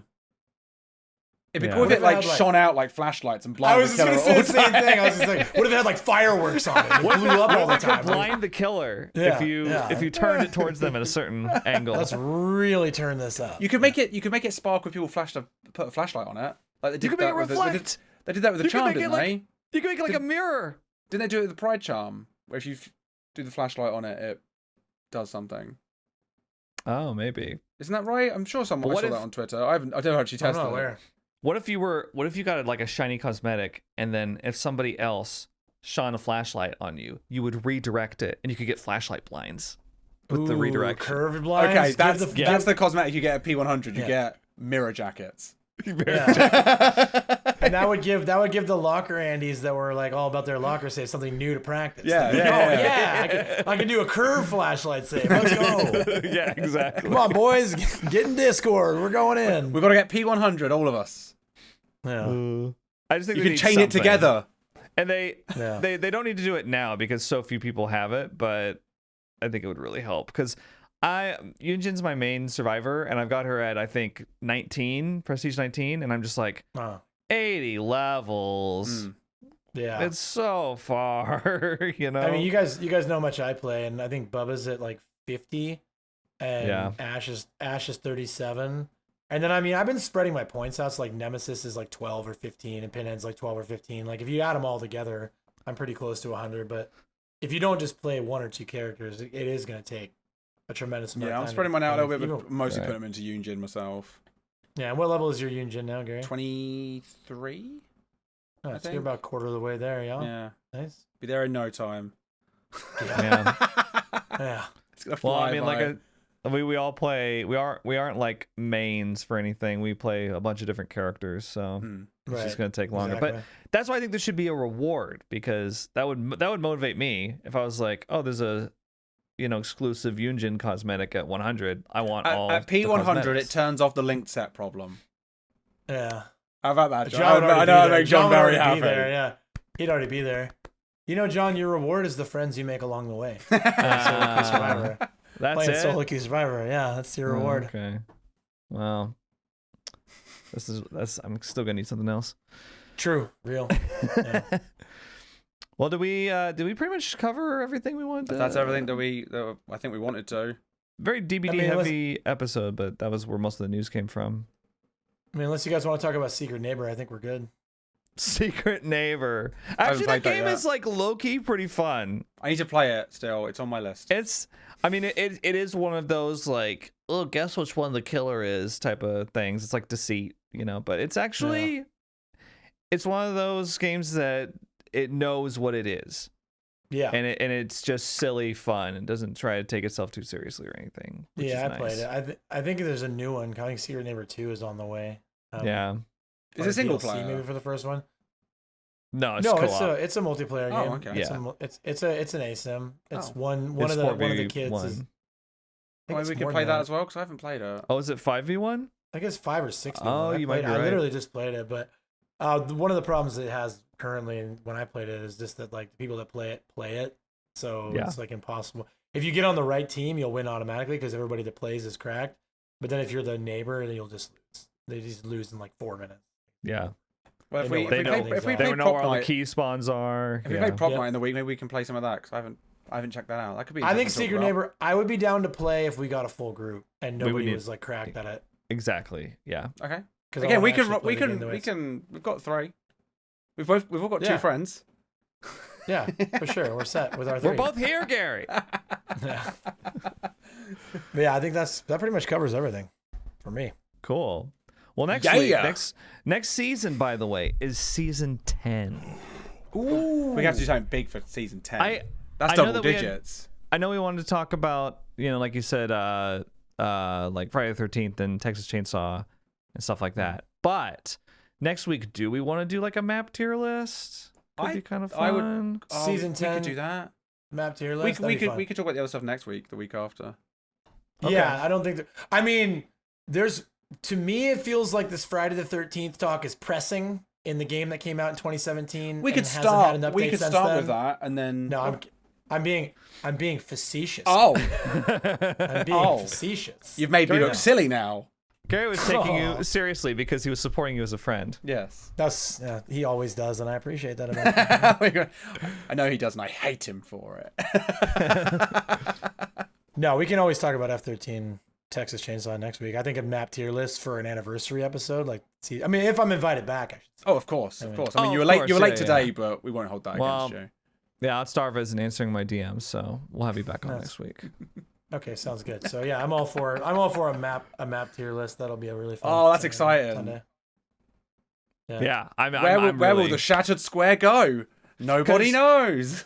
Right, because Unranked. we're going to be judging the maps on how much we like them, because it's going to we can't sit there and be like, this is how Survivor Site it is, this is how Killer Site it is, right? No. Then we'll just disagree. I think this will the be whole more time. anarchy than the killer one. I think we'll have more fallings out. I think so too. D tier is going to be a brawl. Oh. Well, I mean, every map's in D tier. It's just I was where gonna say, Yeah. D tier is gonna be like 90% of maps. There's like what 4 good maps, so yeah, I can see that. True. Like, Yeah. you guys thought that the killer D tier was a fiercely contested. Yeah, we'll just wait. Are we till going you to be hear doing the maps. variants? Oh yeah. Okay, cool. Of course. Yeah, just making sure. Well, I think with stuff like Springwood, it's like, do we really want to do Springwood 1, 2, 3, 4, 5? But like No, they're the all meaningful ass, ones. yeah, it's fine. Yeah, I mean, yeah, they're all bad. I think. They're my yeah. favorites. Save it for next week. Gary. Save it for the Save it podcast. Save it for the anniversary. All right. Well, we'll plan on doing that next week. I'm very excited. Thank you everybody for tuning in, especially our fans in Romania. We haven't forgotten. We're the #1 video game podcast in Romania. We're busy printing plaques to hang in the background. I of that, can't wait. But until they get here, we'll just keep saying it. Thank you everybody for tuning in. I'm John Wolfe here with my co-host Gary Hot Cross Hi, and everyone. Doug Running Man, our recurring guest, and we are Our wishing favorite guest. you farewell. See you next week. Bye, everyone. Bye. Bye. God, Gary. What? I don't know. You're just perfect. No. Oh, stop it, you.